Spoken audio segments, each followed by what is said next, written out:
ধারণা করে কথা বলা নিষেধ ইসলামে।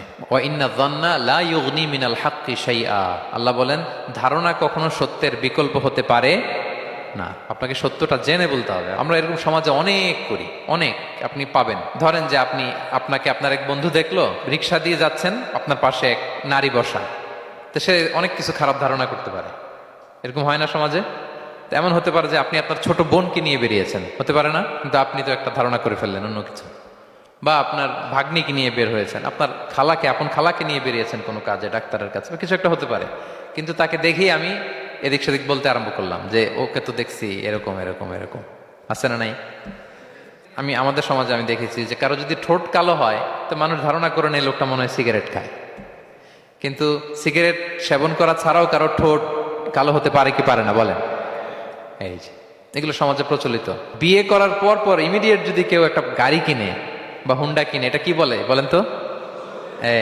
এই বোধহয় শ্বশুর বাড়ি থেকে যৌতুক নিয়ে আসছে। দেখছেন, এরকম ভুরি ভুরি আপনি সমাজে পাবেন। আন্দাজে ধারণার উপরে আমরা অনেক কথা বলে ফেলি, কিন্তু নিশ্চিত না হয়ে আপনি কোনো কমেন্টসে যেতে পারবেন না। এটা একেবারে নিষেধ।